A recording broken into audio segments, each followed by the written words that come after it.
In just a moment, we're going to hear Jimmy R. Allen. And I'm not going to try to introduce Jimmy to you. I think 99% of you know Jimmy well. He is a part of this whole family. Jimmy, we are so pleased. Jimmy was my boss for a while. We both survived. Thank you, Jace Jones, for being who you are. It's no surprise to any of us that you have shifted the gear away from yourself to Dr. Maston and Mrs. Maston, and we're grateful for that. There was another member of Mrs. Maston's family I want to remind you of before I move on into the remarks I have tonight. Joyce Williams, who is the mother of Lydia Williams, my daughter-in-law, is a member of Mrs. Maston's family. She's here. Joyce, would you stand?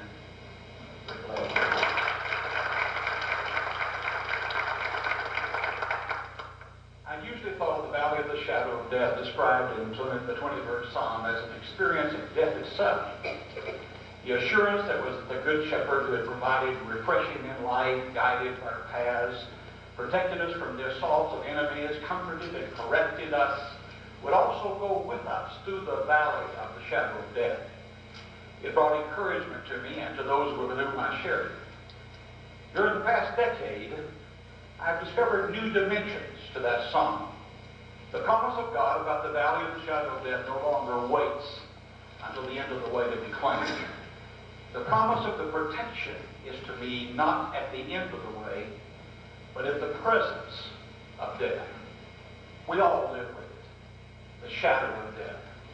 In the energetic activity of our lives and careers and home building and playing and working, we postpone our awareness of its presence until it comes crashing in on us. I come to you as my family in this moment, not as an expert on pain with the answers about its causes or techniques or formulas for coping with it. What you hear in the echoes of the valley of the shadow of death may not include enough of the hosannas we've come to expect from victories won and posted. I stagger wounded from the battle with the hoarse cry of one who still weeps through lonely nights in hotel rooms and grapples with the promises of God. Like Jacob and Jacob, I know that if I let go, all is lost. The struggle wrings out the soul. It probes to the deepest dimension of God's question. What is your name? What and who are you? I sometimes glimpse the glory of the sunshine, and often I live with a fresh wound of the man crippled with the struggle, halting on the thigh, but covered with the possibility of prevailing with God. I come to share discoveries in the valley of the shadow, some deeply disturbing aspects of the journey, some green pastures and still waters discovered in unexpected places, and some deep convictions about the challenges we face as believers in walking with the shepherd in our contemporary world. The nightmare began for me with a late night telephone call 8 years ago. I was at the Stoker Hotel in Nashville, Tennessee. My day had been frustrating and exhausting as I had sought to persuade a group of denominational bureaucrats to alter the massive budget of the Southern Baptist Convention slightly in order to achieve daily access through cable television to millions of homes. They were not about to do it. The call was from Colorado Springs. I just returned from a visit there. Our newest grandson, Brian, had been born to Scott and Lydia. He'd been in and out of the hospital. Lydia had another difficult delivery from a trouble-plagued pregnancy, and Matthew was 3. He also had a premature birth and a great number of complications. We got a call from the blood bank in California. They tell us that some of the blood Lydia received in the transfusion during Matthew's birth was contaminated with HIV virus. We've tested. Lydia, Matthew, and Brian are all positive. I tested negative. HIV, what does that mean? AIDS. Should I come? Not yet. We'll let you know. The world went into a whirl. I pictured the flame cleaning home of the little boys in Florida who had AIDS by transfusion and were driven from their school and town by the fear-crazed behavior of people.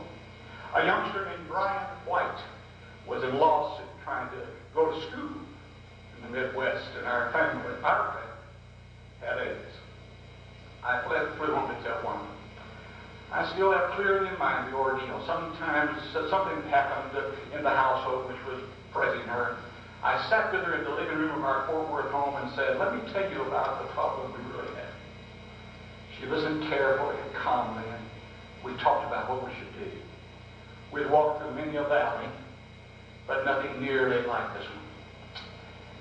Her courage and her insight then and all the way through the experience has been awesome to me. Since she'd had so many struggles with depression, I was really unprepared for her demonstration of such strength. AIDS is the curse of yesterday's leprosy. The same fear which drove people to isolate lepers, the same breakdown of body which leprosy did to lives, the same despair in search for solution characterizes our society's experience with it. It complicates the issue when the element of shame and guilt can be added to justify our frozen attitudes of condemnation. We're now reaping a harvest of death from AIDS. Cornelius Baker, Director of Policy for the National Association of People with AIDS, points out this last week, and I quote, "The only time you see fatality rates like these is in wartime, as this disease is robbing this nation of its future," end of quote. While accurate figures are difficult to obtain because of the nature of secrecy and the pattern of the victims, Dr. John Ward of the Centers for Disease Control and Prevention announced last week that at least 201,775 adults and 2,615 children have died in our nation of AIDS.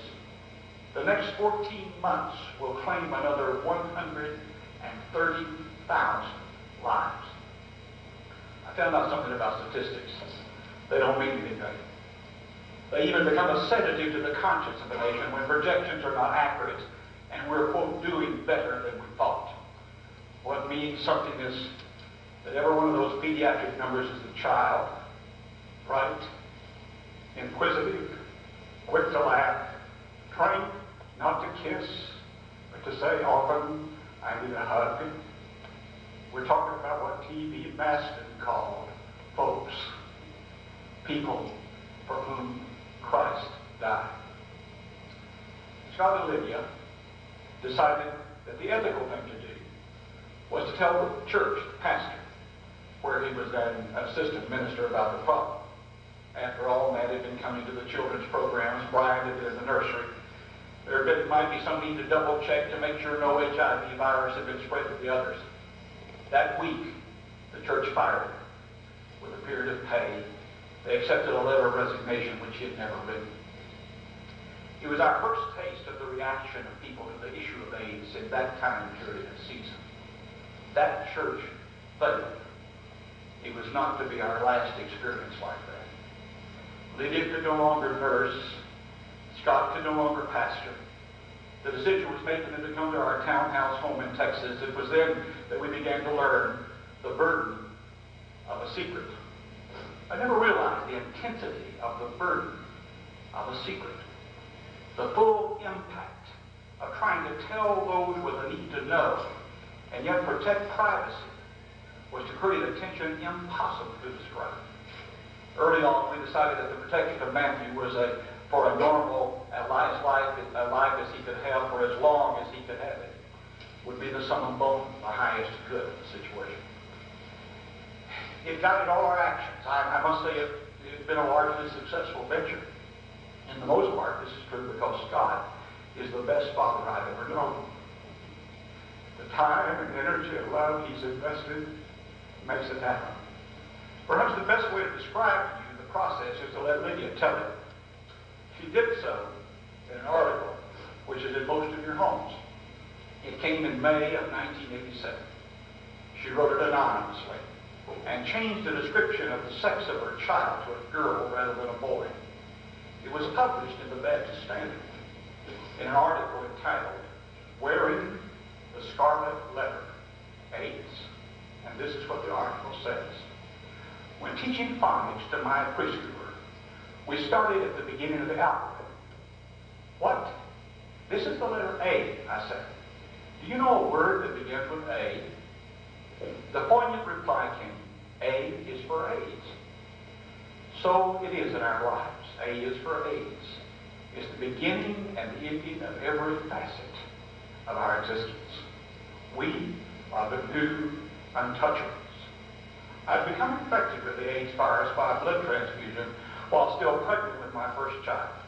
As a result, our baby also contracted the virus. Although I was frequently ill and fatigued, I passed it off as being the new mother syndrome.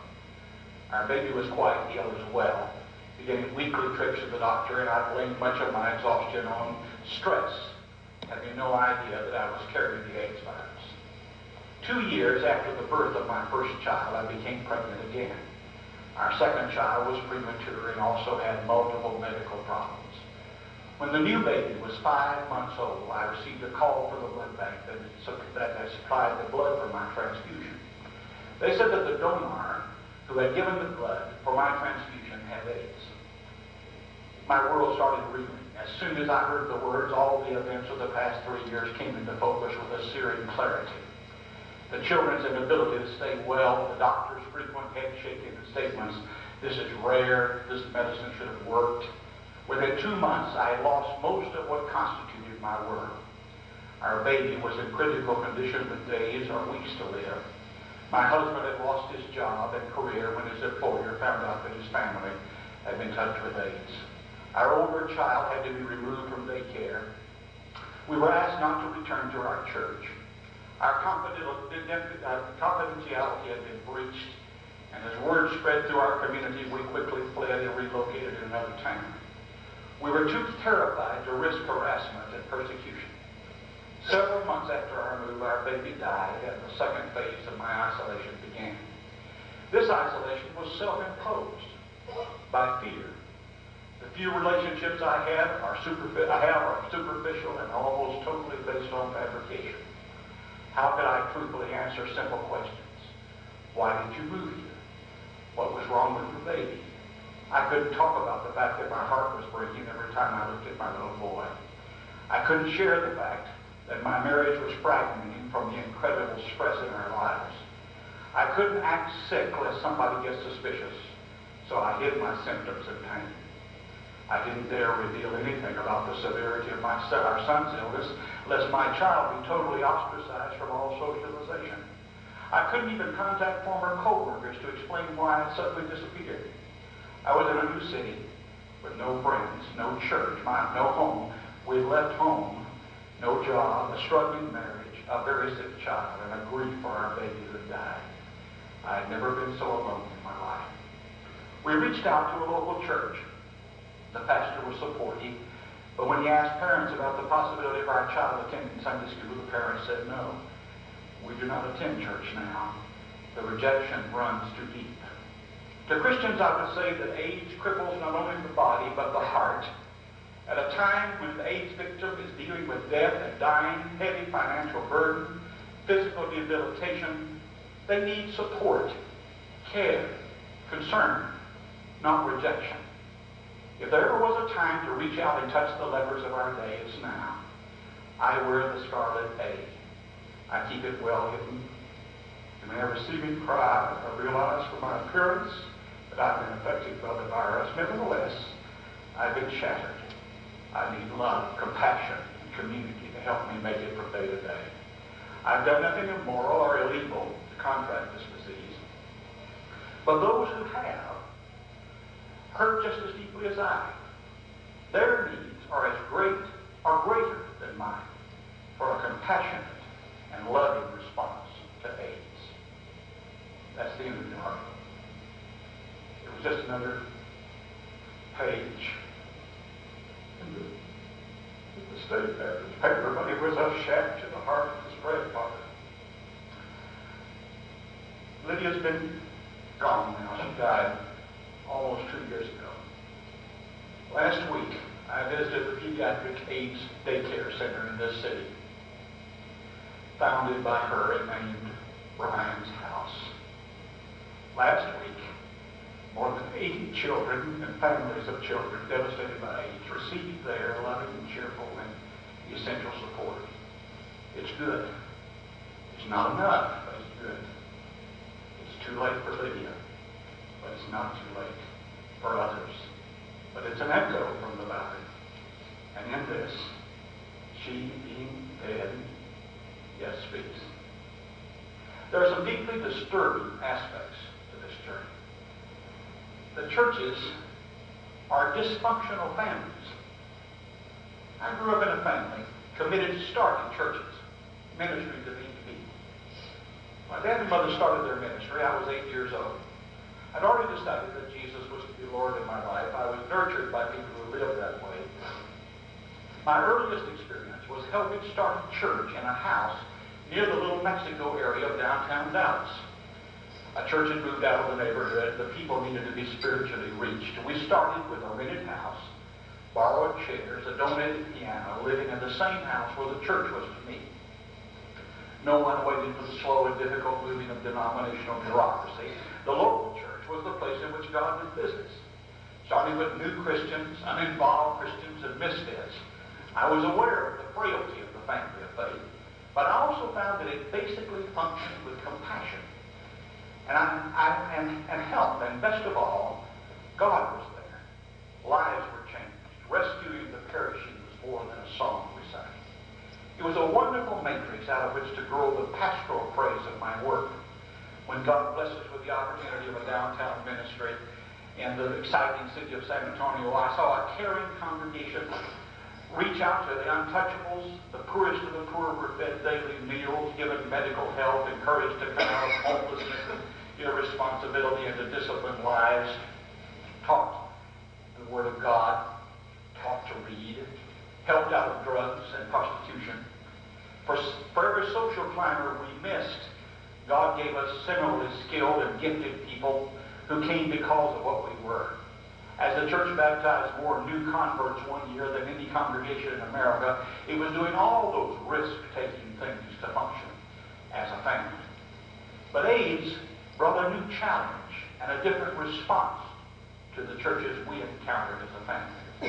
When the children were moved from Colorado to Texas, they began searching for a church for Matthew and for themselves. Battered by their firing of the church in Colorado, they were shell-shocked. They dreaded rejection. So find out first, we decided. I joined quietly in that effort. In my heart, I hope to find someone who could design a way of bringing this energetic 3-year-old into a group of children in which he could learn about Jesus like the other children were doing. Churches have become places in which what I call the science of people gathering has reached new heights. We know now how people must be served in a homogeneous fashion, well cared for, comforted, entertained. The competition is severe. The debt on the building is high. We can't afford to lose anyone over anything. Fear of a deadly disease would panic everyone. One of the heartbreaking aspects of the search was that in some cases, pastors conferred with medical doctor members thinking they would find allies in the effort. But no 1,000% certainty of guarantees were forthcoming. In order to cover their liabilities, the doctors were saying, we don't know enough to be sure. Something may turn up or will turn up that might show that this infectious threat is greater than we know. 8 years ago, that super cautioning chilled efforts of some to act wisely by doing the risk-taking of Jesus of Nazareth as he reached out to touch lepers. The first man in history to voluntarily touch lepers didn't die of leprosy. He died at the hands of religious leaders who wouldn't touch a leper on the bed. My favorite term for church still is family of faith. However, I found the family dysfunctional. Our society is filled with dysfunctional families. We know what that is. The design is right. The desire is present.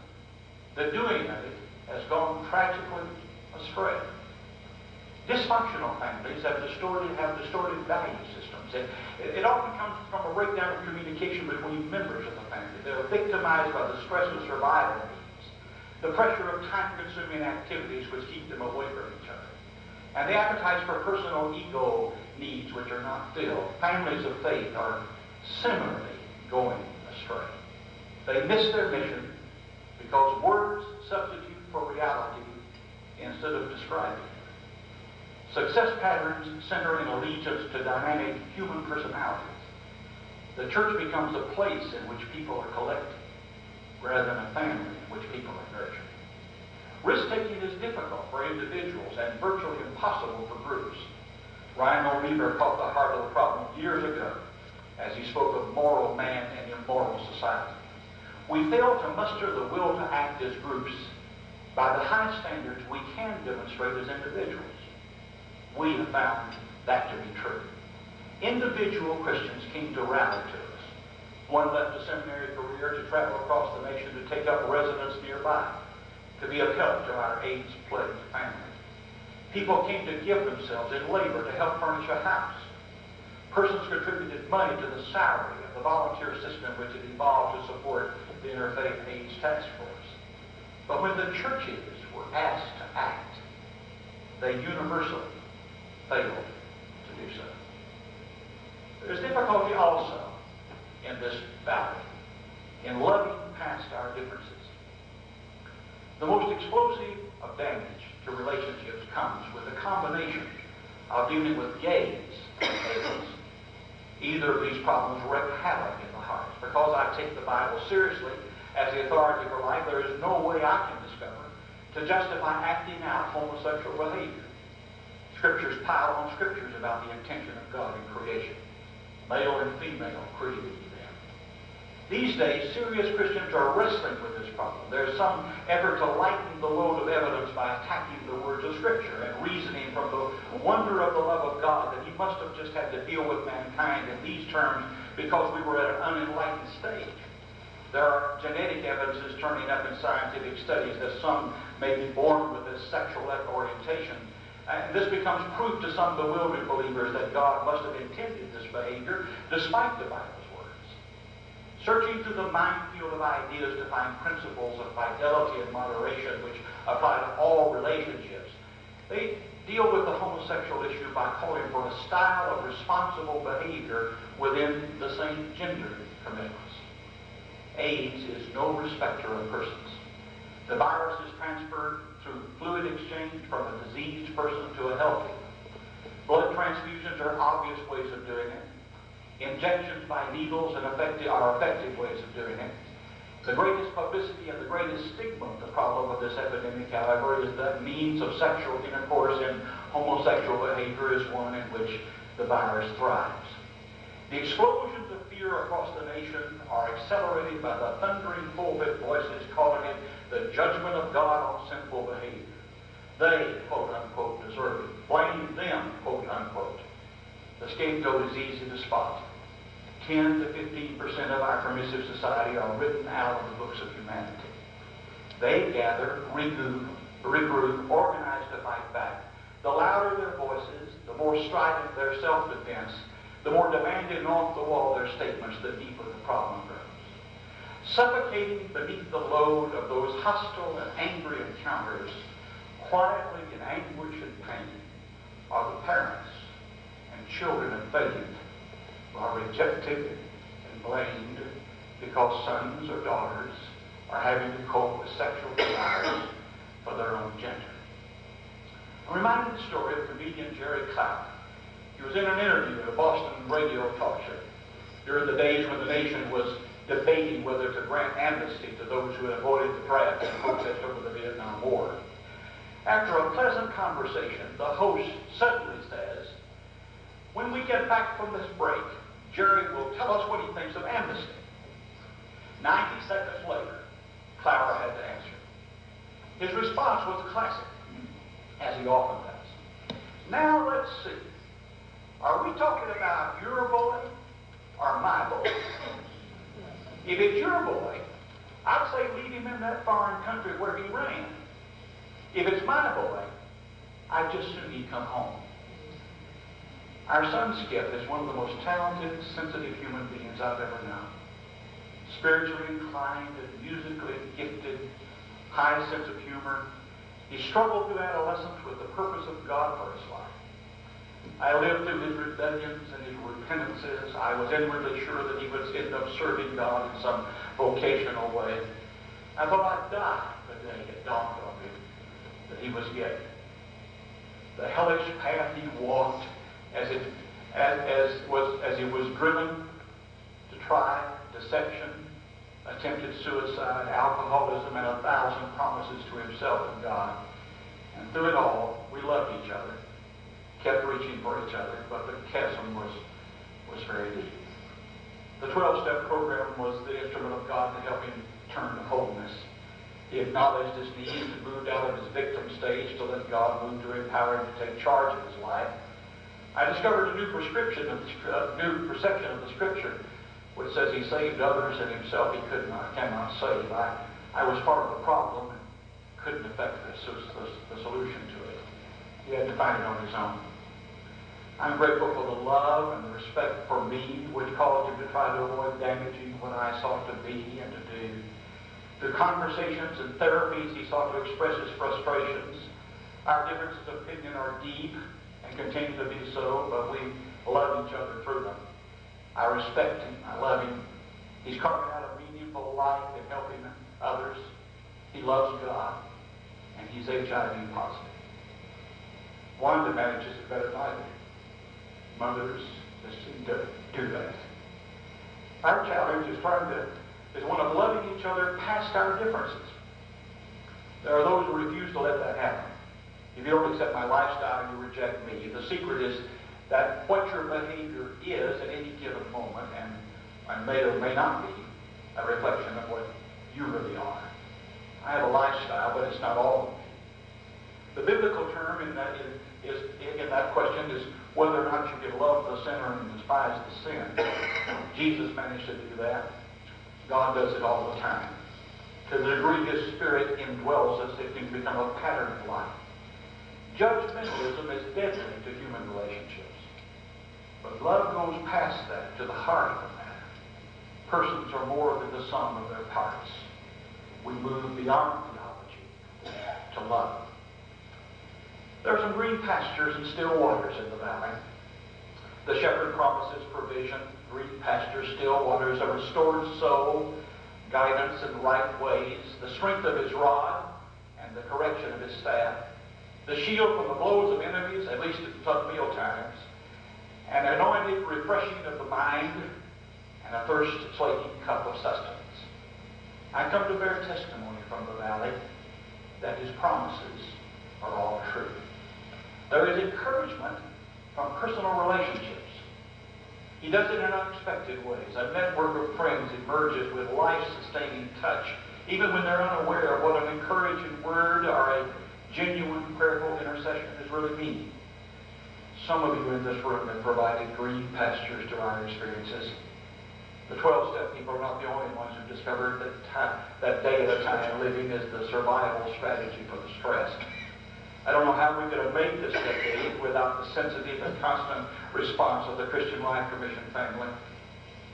I dare not attempt to call your names as friends, pastoral colleagues, and donors to Mission Service Corps, and laypersons who walk supportively beside an exhausted man trying to hold up heads before God in the midst of battle.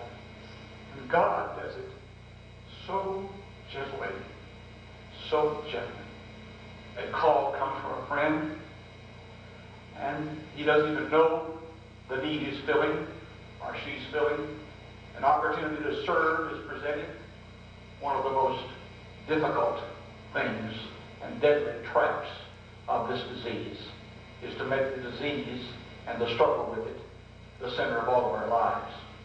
God tells us not to seek first our survival, but his kingdom, and service helps that happen.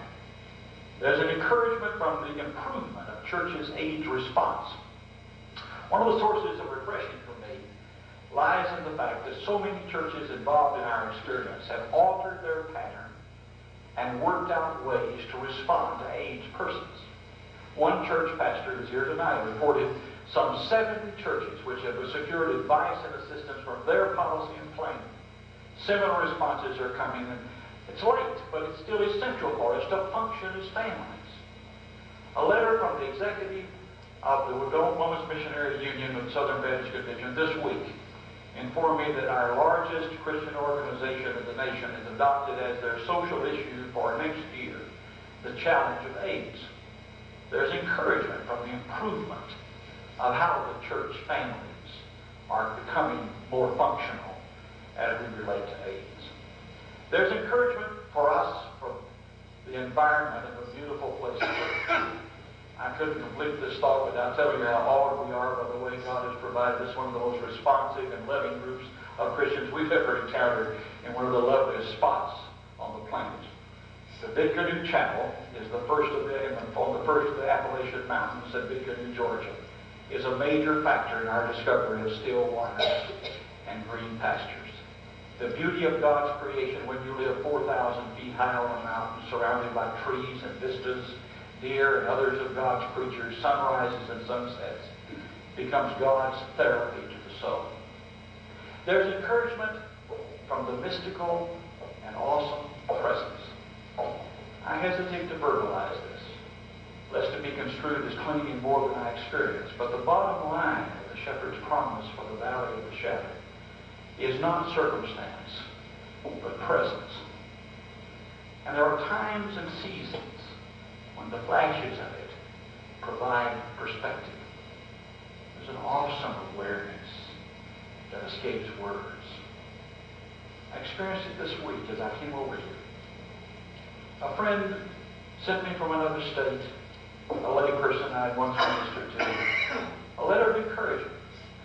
And in it he sent a tape that he had just duplicated to give to his wife, or they were in a struggle time. He said, I just thought you might like to receive it. It was a 1978 sermon that I had preached on a backup, on living life's questions. It was unbelievable as I drove toward the airport to hear God using something I said and thought 15 years ago to speak to me today. As I listened, I realized that what I had said had come true in my journey over and over again.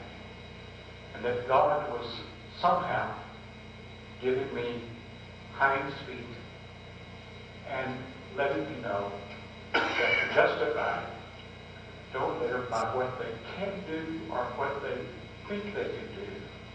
They simply live by faith.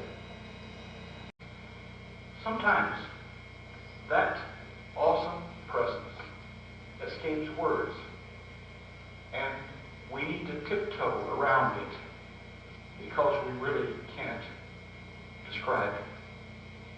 As far as I know, no one in our family has ever, one time, at least to each other, asked Job's question about why, or why us.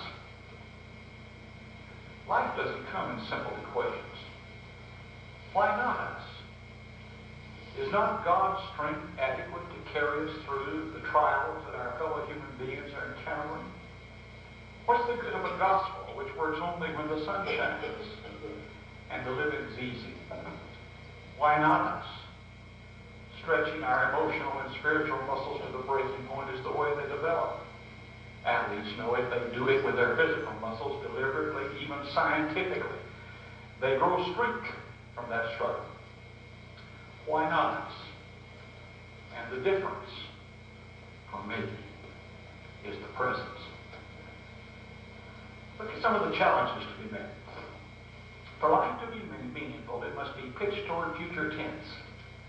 It's not enough for us to examine our wounds except to treat them, to lament our mistakes except to learn from them, to glory in our accomplishments except to draw strength from them. We need to move on. Some challenges for our agenda include the fact that we can pray for a cure to AIDS. know by well-meaning prayer warriors that our child will live if we pray for him to be an exception. I pray daily for him to live life to the fullest. But the kind of prayer I'm asked to pray seems more denial to me than faith for me. I pray for something bigger than that. I pray that the great physician will lead to the breakthrough which will bring a cure for that devastating disease called AIDS. Is it unthinkable that intensely concentrated, faith-driven prayers of millions of believers might be the factor which is catalytic to the breakthrough for a cure for AIDS? We tend to pray casually and spasmodically about such matters.